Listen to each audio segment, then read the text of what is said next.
كيف بتحكي معي بهالطريقة؟ بعدين مين قال لك إنه بدي أنزع هالخطبة؟ لا تعملي هي الحركات. ما بظن إنك مبسوطة يصير واحد مثل عمر صهرك. سيد حسين، احترم حالك وانت عم تحاكيني. أنا عم بعمل حركات؟ مو عيب اللي عم تقوله؟ بدك تعطيني درس بالأخلاق؟ هالقصص ما بتمر علي. نحن الاثنين ما بدنا هالجوازة تصير. خلينا نحكي بصراحة وما نكذب. من وين جبت هالحكي كله؟ أنا ما عندي مانع بنوب، بالعكس أنا بحسهم كتير لابقين لبعض والعلاقة بيناتهم كتير حلوة. هالحكي اللي عم تحكيه كله مثل التلج، من أول مطرة بيدوب. الجواز مو حب وحكي فاضي. نحن الاثنين بنعرف هالشي.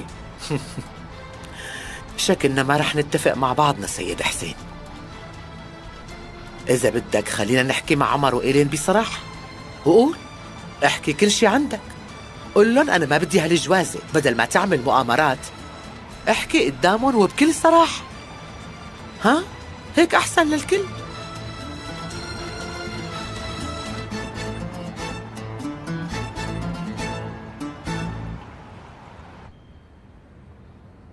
عمر.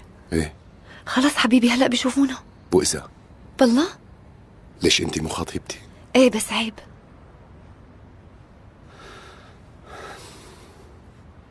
حبيبتي امتى بدنا نعيش لحالنا بقى؟ امتى رح نعيش حياتنا الخاصة؟ بدنا نطول بالنا شوي.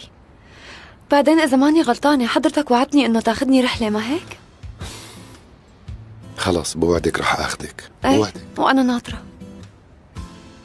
بس ما بيصير تخلي حبيبك يزعل منك، ما هيك؟ لأنه فهمه منيح. تخليني أزعل منك بيوم خطبتنا؟ قلت لك عيب. طيب ليش؟ لك عمر خلصنا. خلص على راحتك. أصلا أنا ما عاد بدي.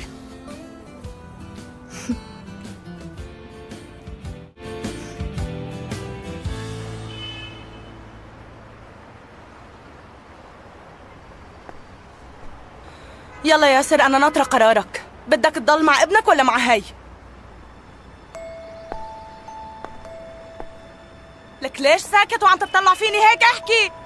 رحاب، بعد كل شي سويته فيني جيت لعندك مشان ما يربى ابني من دون أب ويتبهدل بحياته. بس أنا ريحت ضميري وحكيت الحقيقة، وأنت بتقرر مين فينا بدك. إذا سمحت لك الخانم.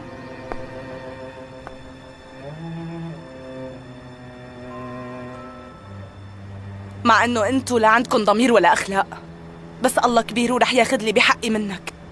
رح اخذ ابني وسافر. لك لوين رايحة مادلين؟ على البيت. استني تعالي هون. ليش ياسر؟ مرتك طلعت حامل وما عاد فينا نعمل شي. إذا في ولد صغير بالقصة أنا لازم انسحب. أنا مستحيل أقبل إني أحرم طفل بريء من أبوه. إذا عن جد حكي مزبوط وهي حامل أنا آسفة. أم اللول،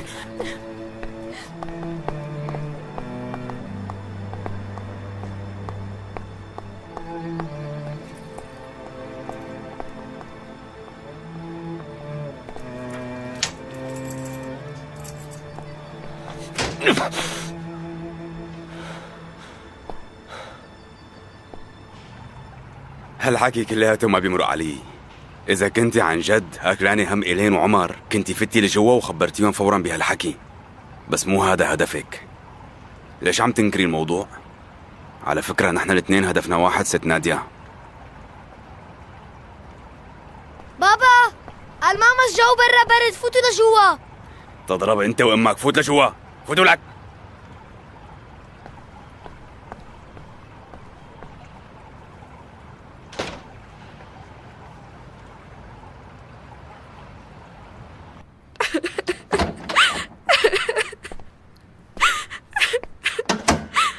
لهلا عم تنوحي وتبكي يا مقصوفة الرقبة؟ نقبري غسلي وشك.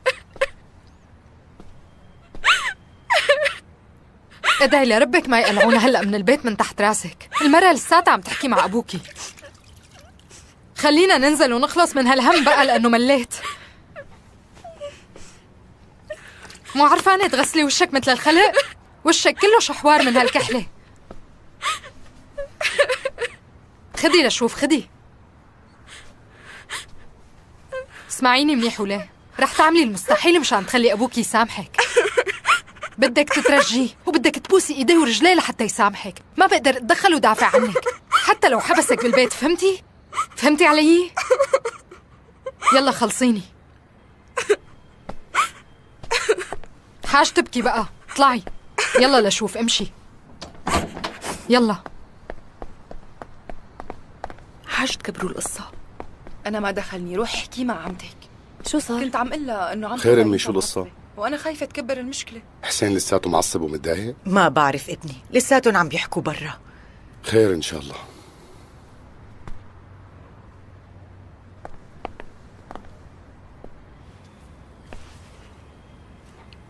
أنا آسفة كتير إيلين، بعرف إنه كل شي انتزع بسببي. الله ياخدني وموت. اصحى تحكي هالحكي حبيبة قلبي، خلص.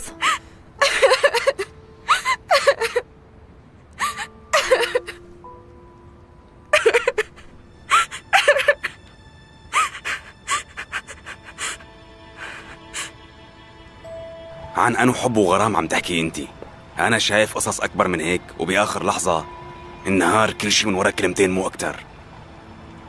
وإذا تجوزوا إيلين وعمر هيك حيصير. شو حيصير؟ ما عم أفهم عليك. معقولة عم تسألي؟ مالك عرفانة؟ هدول الاثنين كل واحد فيهم جاي من بيئة شكل ومن غير عالم وعلاقتهم مو ظابطة. اسمعيني، بعد كم يوم عمر حيصير صهر البيت ويجي ويروح، بس المشكلة ما رح يقدر يوفر كل طلباته، وانتو ما شاء الله ما بتوفروا حدا. دغري رح تعلقوا مع بعض، وإيلين رح تتضايق، خصوصي انه اخي معتر ومو قدران يعيشها نفس العيشة، ووقتها رح توقع المشكلة براسنا كلياتنا، وكلنا رح نزعل من بعض، وبالأخير ما رح يتحملوا يضلوا عايشين هيك، ورح يسألوا حالهم نحن تصرفنا صح. خلاصة الكلام، خلينا ننهي القصة من هلأ قبل ما تصير كل هي المشاكل، فهمتي؟ أنا عن جد ما عم أفهم ولا قدرانة أعرف هدفك. مو أنت بنفسك إجيت وهالحكي قبل يومين، قبل يومين مو قبل شهور، وكنت عم تغني بحفلة إيلين وكنت مبسوط مثله. شو صار لحتى تغيرت هيك فجأة؟ شو صار لعقلك؟ في مجال تفهمني شو صاير؟ وعم تتمسخري كمان؟ بكرة بتتذكري هالحكي كله ورح تندمي لأنه ما رديتي علي وقت اللي نصحتك. إذا عن جد بتحبيها لبنت أخوكي انزعي هي الخطبة ولا توافقي عليها، مشان ما نعض أصابيعنا ندم.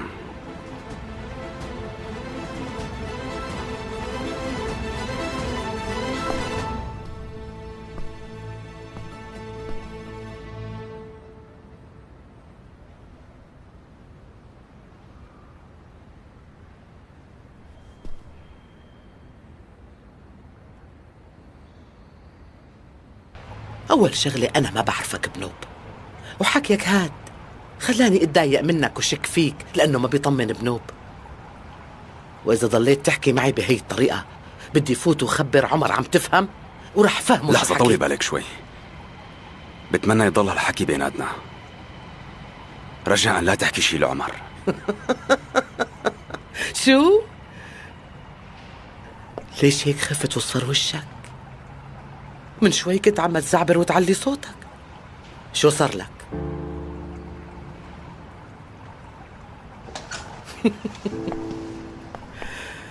حسين، الكل قاعد وناطركم، بعدين الجو كتير برد هون. يلا رح نفوت يا ابني.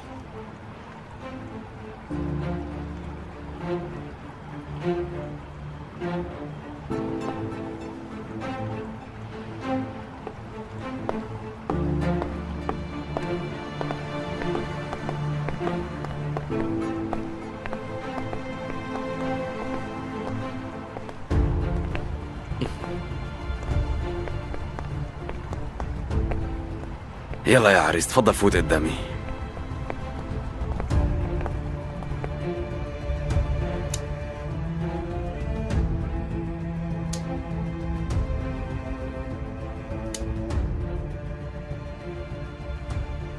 انتوا ليش ما سويتوا العملية بالمشفى؟ مو أحسن من هون؟ ما في خطر على صحته ما هيك؟ طاهر بيك هو اللي طلب منا هالشي، ومعك حق تخافي وتقلقي عليه، بس بحب طمنك نحن حاسبين حساب لكل الاحتمالات بهيك ظروف. العملية كانت ناجحة ووضعه الصحي مستقر وتمام. طيب امتى بده يصحى؟ تأثير مخدر بيختلف من شخص لشخص، وطاهر بيك ما صغير بالعمر، مشان هيك بده وقت ليفيق.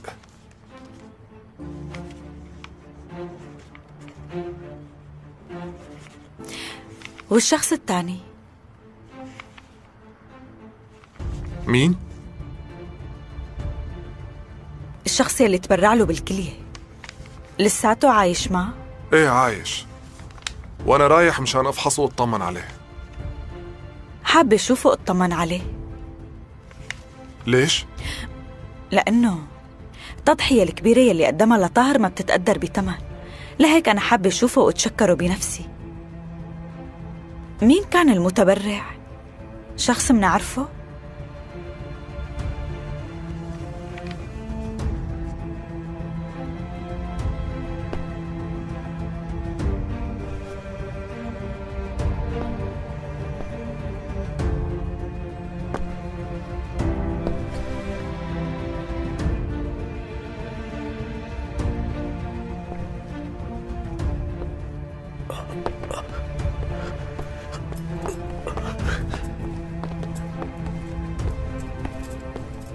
ولا يهمك معلم، طمن الأمور تمام.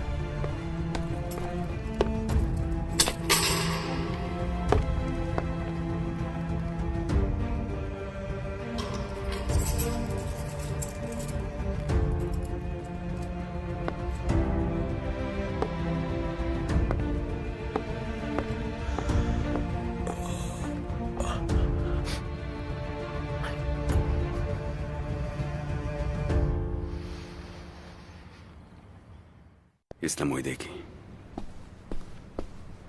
ايه الله يسلمك. تفضلوا عم نسمعكم.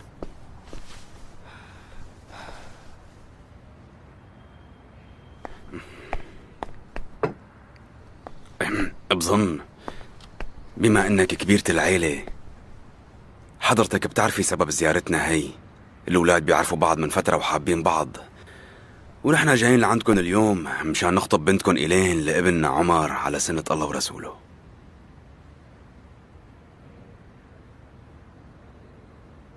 من قبل كانت الخطبة والجواز كتير صعبة، مو مثل أيامكم كل شي سهل وبصير بسرعة ومن دون مشاكل. كانت القصة طول وتاخد كتير وقت، وما حدا يرضى يعطي بنته من أول يوم.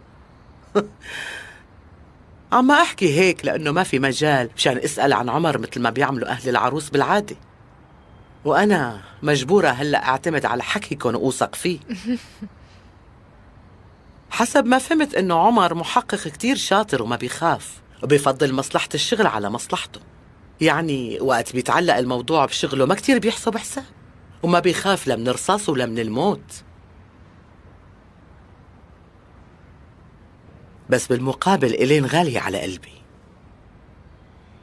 وما بدي إياها تضل عايشة كل عمرها خايفة وقلقانة عليك يا ابني. بظن إنه فهمانين شو قصدي. بدي إياك تكوني متأكدة من شغلة، مستحيل أخطي خطوة واحدة من دون ما أفكر بإيلين. الله يحميكن ويحرسكن. طيب انتوا حاسبين حساب لقدام؟ قصدي إذا صار وتم النصيب وين بدهم يسكنوا؟ في بيت ولا ما في؟ في حدا حاسب هالحساب؟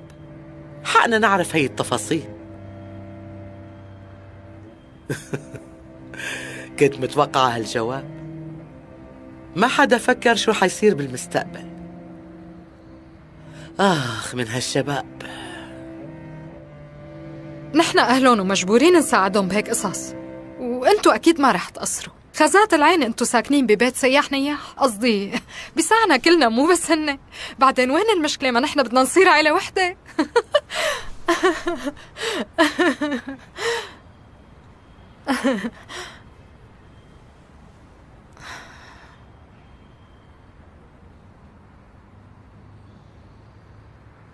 حكيتي؟ يا خانم إلين عندها شغلة، وعمر كمان عنده وظيفته الحمد لله. يعني هن الاثنين قدرانين يصرفوا على حالهم ومانهم بعازة حدا، وبرأيي القرار بهيك موضوع بيرجع لهم هن الاثنين مو نحنا. والأكيد إنك بتعرفي وضعنا ومطلع عليه. روق سيد حسين، ليش هيك تضايقت؟ أنا كنت عم أمزح معهم وما قصدي شي. شو يعني عمتو؟ خلاصة هالحكي كله ما تعطيهم البنت ولا لا؟ والله ملينا ونحن عم نتفرج عليكي انت والسيد حسين وتعبت أعصابنا. حبيبتي، تعرفي الخطابين بيكونوا 100 بس العريس واحد. ما بعرف إذا بنتي قدرها تتجوز ابنكن وتكون من نصيبه.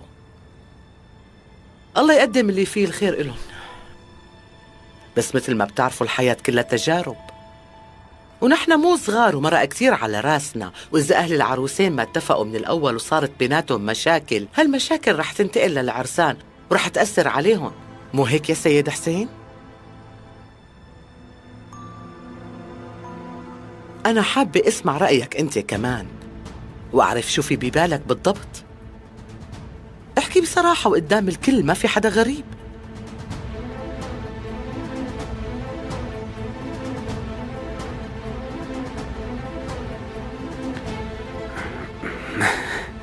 معقول؟ يعني نحن اجينا وفتنا على بيتكم وبظن هالموضوع ما بده اثنين يحكوا فيه. لو مو موافقين ما اجينا، مو هيك؟ إيلين شكل عمتي ما رح توافق. أصالة لا تفاولي علي هلأ. خلص حكيت كتير ووجعت راسكن، بس نحن الكبار هيك متعودين وبنحاول نطبق الأصول ونلتزم بعاداتنا. بس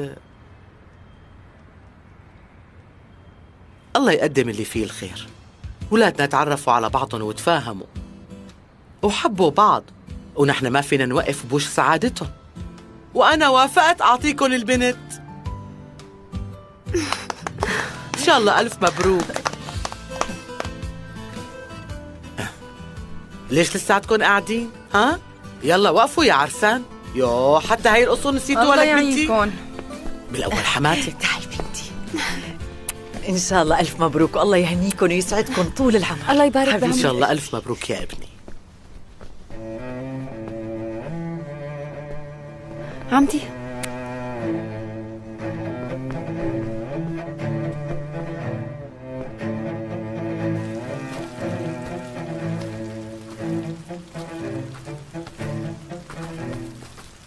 دوروا بكل قرنة عم تسمعوا، لازم نلاقيه.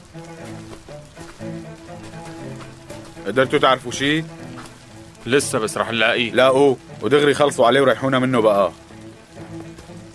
اسمعوا يا شباب، أول ما بتلاقوه بتقوصوا عليه دغري وبتخلصونا منه. اقتلوه فورا ولا تستنوا.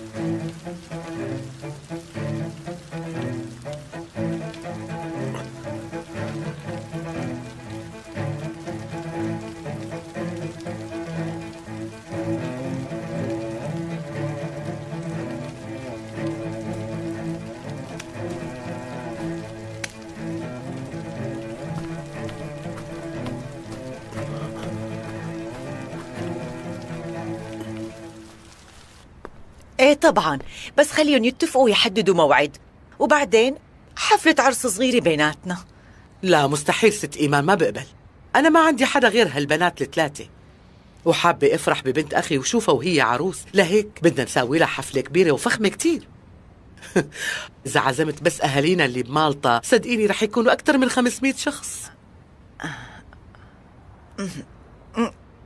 ايه والله الحق معك، أنا ما حسبت هالحساب. تفضلوا. يسلموا ايديك. صحة وعوافي. دخيلك انت ومزحك السئيل. لك انت ما فيكي تمرقي مناسبة من دون ما تفضحيني، ما فيكي؟ ليش هيك معصب؟ نسيت شو عملت بنتك من شوي؟ قلت لحالي بلطف جو لأنه مليت من عمتها. شو في قصة ضحكنا يعني؟ ايه كتير ضحكنا والله. بعدين ما بتعرف، بجوز عن جد نسكن بهالبيت. ايه دخيل افكارك العظيمة.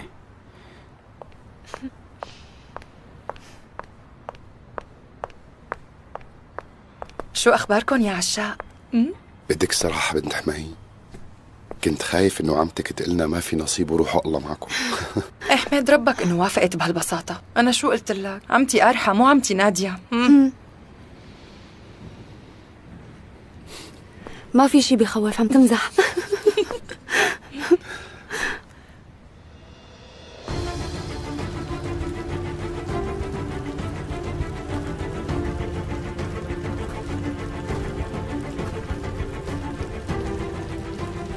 تعالوا بسرعة لقدام هون.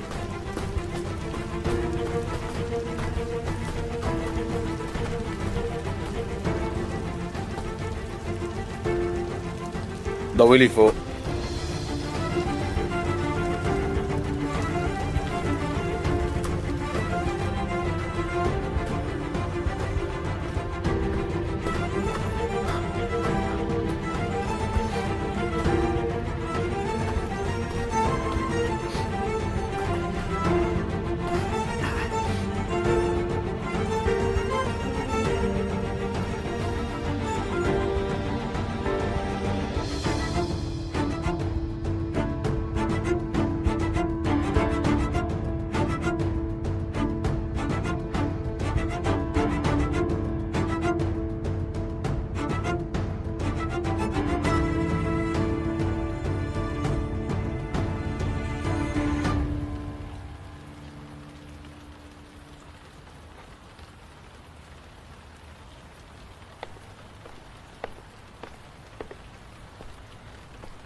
طمنيني ان شاء الله بلش يفيق البيك.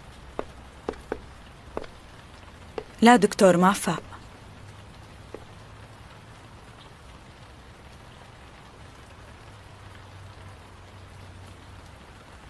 هو منيح ما رح يفيق ما هيك؟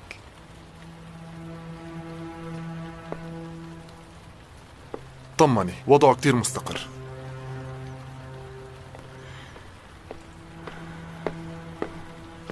لو سمحت دكتور، بدي احكي معك كلمتين. طيب مدام ميساء رح شوف شو بده وارجع لك فورا.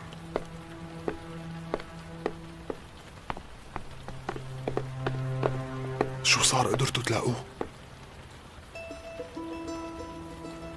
لك عم اقول لك مانو مبين، شو اعمل؟ اذا نزف محل الجرح ما رح يضايق منه هون لبكره ورح يموت، ولازم تلاقيه. لك يموت عمرينه، بس هذا فاتح دوندار مو حدا سهل. المتبرع يلي ما بعرفه طلع فاتح؟ لك هذا ابنه، أخذتوا منه الكلية؟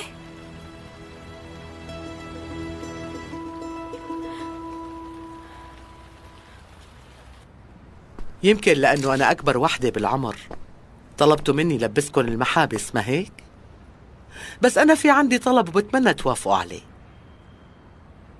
سيد حسين، تفضلي.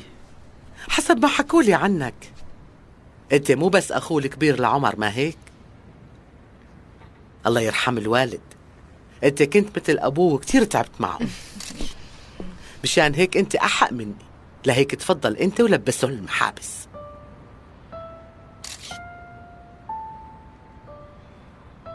استغفر الله، أنت كبيرتنا ولو. يلا حسين، حاجة دلال، بعدين مو حلوة ترفض طلب الست نادية. يلا لو سمحت.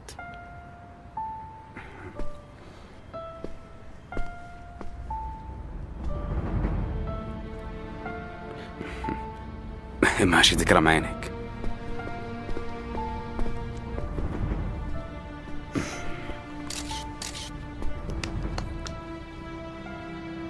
هاتوا اللون. أمي مين لازم نلبس بالأول؟ بالأول لازم نلبس العروس يا ابني، معقول نسيت؟ اي والله مزبوط. بسم الله.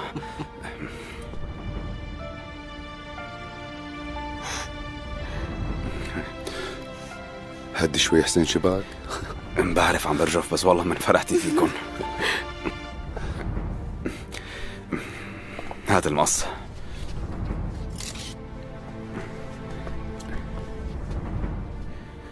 إلين انت هلا صرتي بنتنا وعروستنا، وغلاوتك من غلاوة عمر. الله يجعلها جوازة الدهر إن شاء الله. ألف مبروك.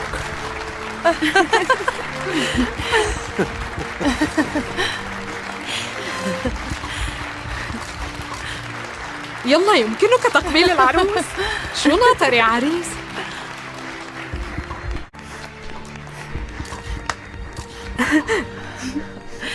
إن شاء الله تكون جوازة الدهر يا حبيبة قلبي. مبروك، الله يسعدكم. شكرا. حسين، ألف مبروك. الله يبارك فيك.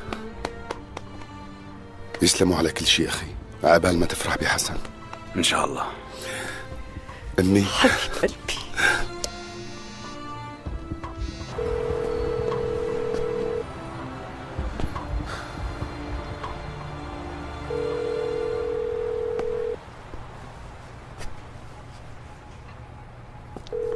اترك هالموبايل من ايدك.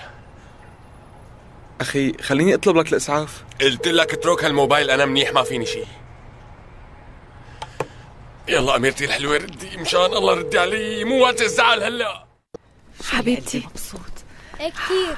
خليكي مبسوطة على طول، تمام؟ عقبالك. إن شاء الله شي يوم.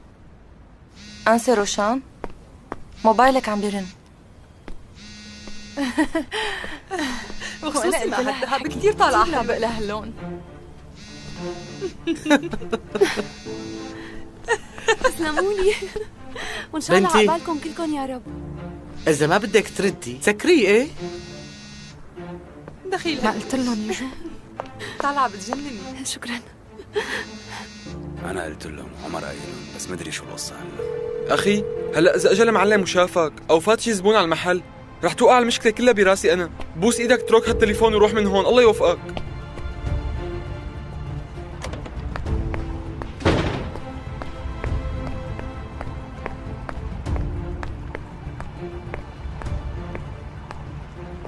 ألو.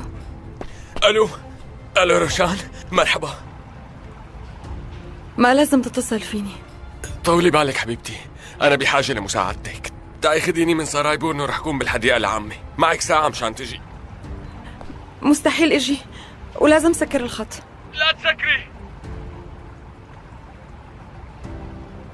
روشان، ما في حدا غيرك انتي اوثق فيه وأمن له. شوفي بعدين ليش هيك صوتك عم يرجف؟ أنا عم بنزف وبجوز ما تلحقيني. شو؟ مين اللي عمل فيك هيك؟ قول. أنا هيك عملت لأني واحد أجدب وغبي ودغري بينضحك علي. إلين وعمر لبسوا المحابس والكل عنا بالبيت، كيف بدي أطلع ما بعرف، بعدين الكل عم يراقبني ما بسترجي.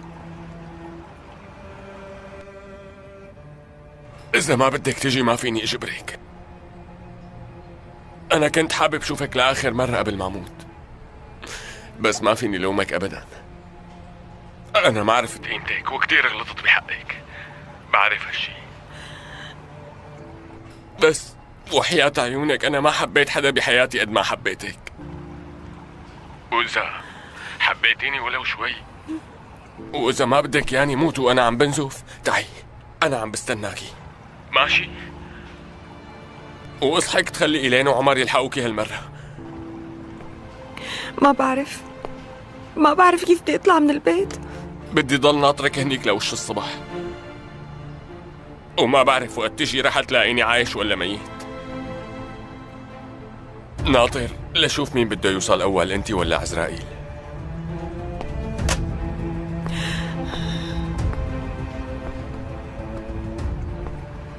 مع مين عم تحكي؟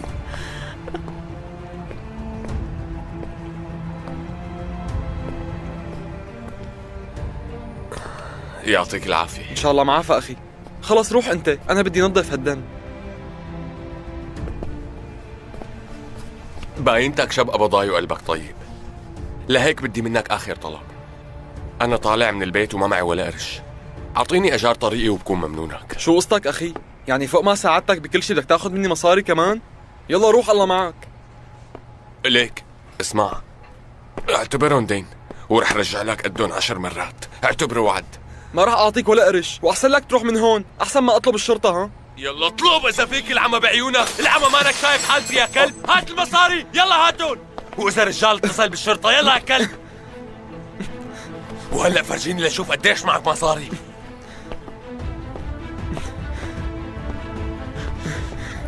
بوعدك اني رح رجعون.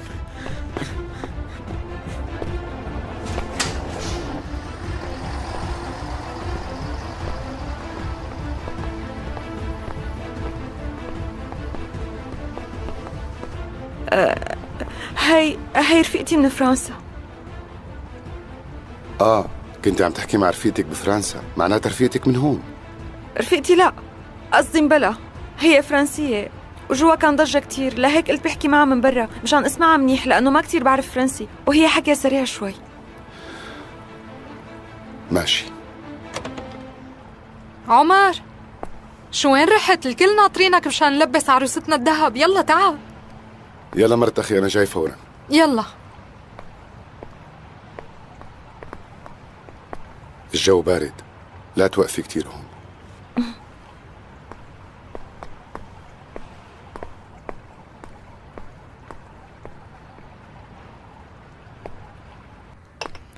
يلا مرت عمي، اسكي تعي عروستنا. وقفي لو سمحتي. تعي مرت عمي. هاتي. إن شاء الله ألف مبروك يا حبيبة قلبي. شكرا كتير خالته. لشو جايبين كل هالذهب؟ عن جد ما في داعي لهم.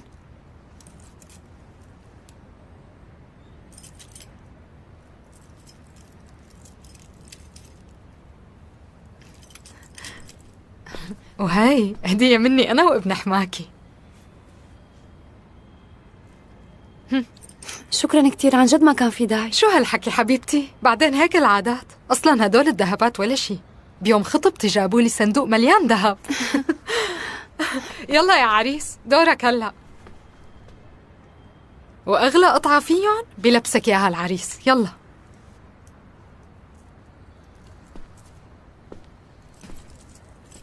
مساك لقلك. مو بدنا نلفه بالأول؟ إيه لكن بالأول منلفه. مساك لشوف.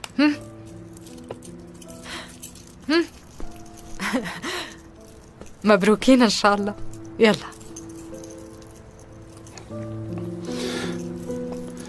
خليكي رافعة شعرك شوي حبيبتي.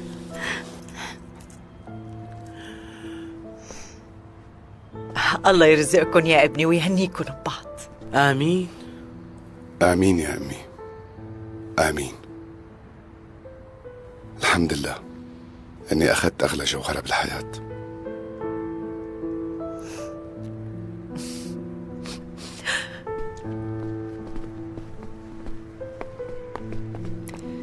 يلا يا جماعة قوموا. طيب. أنا لازم روح، مضطرة أروح، فهميني بيسان. لوين بدك تروحي؟ مين أنا؟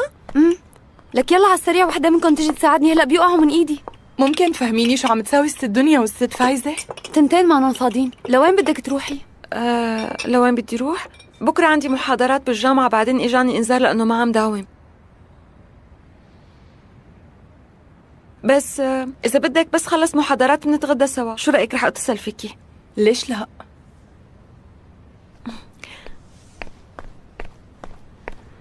هالبنت صاير معها شي؟ شو بده يصير؟ سمعتي شو حكينا؟ ريحي حالك وحاجة تشكي بكل شي. وأنا كمان بدي روح. لوين؟ على البيت. ليش بقى؟ مو على الأساس بدك تضلي عنا هالفترة شو مليتي منا يعني؟ لا حبيبتي، بتعرفيني بنبسط كتير بالقعدة معكم، بس عمتك اللطيفة شكلها ما كتير مبسوطة فيني، وبصراحة أسلوبها ضايقني، لهيك بدي روح على بيتي أحسن. خليكي بس اليوم، الله يوفقك، خليكي عنا شوي وبيروحوا بيت حماية وبنقعد نحن البنات وبنسهر لحالنا، شو رأيك؟ لا تزعلي مني حبيبتي، بس وحياتك أنا تعبانة وبدي روح على البيت وارتاح شوي. إذا بدك بنطلع وبنحتفل بهالكم يوم وبنسهر قد ما بدك، وإن شاء الله ألف مبروك حبيبتي، بس أنا صار لازم روح. وعدتيني وقلتي لي بدنا نسهر. إذا بدك بنطلع على شي مكان، ما عاد إلك حجة. وحياتك مو خرج اليوم، لك والله اشتقت لبيتي إيلين. إذا مليت دغري رح اجي، ما بدي عزيمة، نحن بالشركة كل يوم. طيب الله معك. هاتي بوسة. حبيبتي. حاكيني بس. اوكي حبيبتي، باي.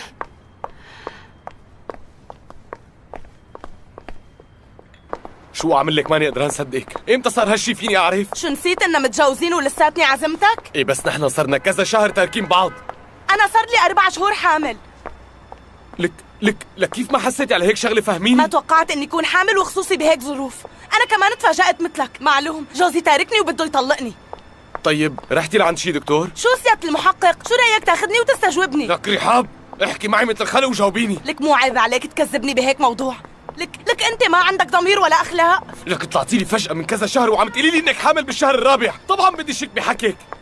إذا ما أنك مصدق تصطفل، بعدين أنا قدراني ربي ابني لحالي وكبره، بس لا تحلم إنك تشوفه بيوم من الأيام. ليكي ولي لا تحكي معي بهذا الأسلوب، ومن حقي أتأكد وأعرف الحقيقة. بكرة الصبح بدنا نروح لعند الدكتور. عم تفهمي؟ ما بقدر الصبح، مروق بس خلص شغلي.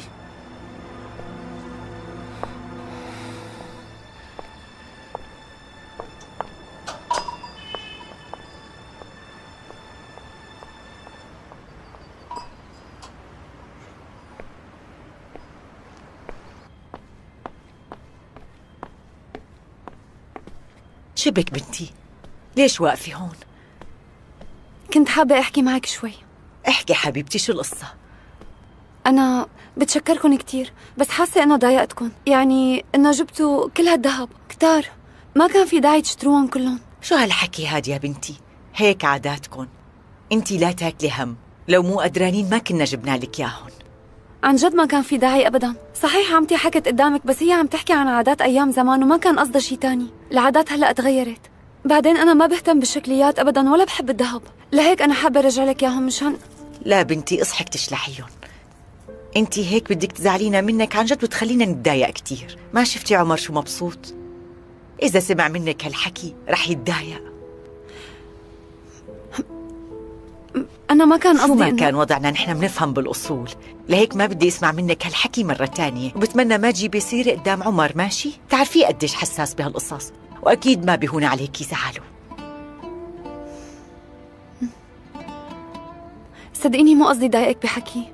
خلص ما بقى رح أحكي بهالموضوع بالمرة، بس لسه في عنا شغلات كتير وفي البيت وفي 100 قصة لقدام تانية. وعمته بتحب تبالغ شوي. بتمنى إذا صار شي يكون في عندي علم. حسب ما فهمت من عمتك إنه هي ناوية تضل عندكم هالفترة، وإذا صار أي شي نحن الكبار بنحل القصة ونتفاهم عليها. أنت وعمر لا تفكروا بشي غير بسعادتكم وبس، ماشي بنتي؟ طيب ولا يهمك خالة إيمان. ما بصير تقولي لي خالي، بدك تناديني ماما إيمان، والمفروض كمان البنت تسمع كلام أمها وترد عليها، ولا أنا غلطانة؟ مو هيك يا حبيبة قلبي؟ يلا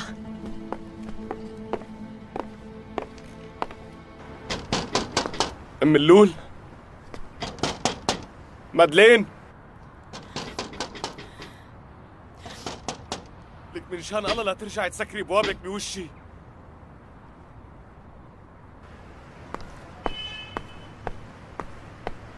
لك مادلين، افتحي الباب بقى. طيب لا تفتحي لي، تخبي بالبيت مثل عادتك. لك يلعن حظي ايه؟ يا ريتني ما خلقت وما تجوزت وما حبيت. رح تجلطوني، بشرفي رح انجرط مور عنادك هاد. اهدى بقى.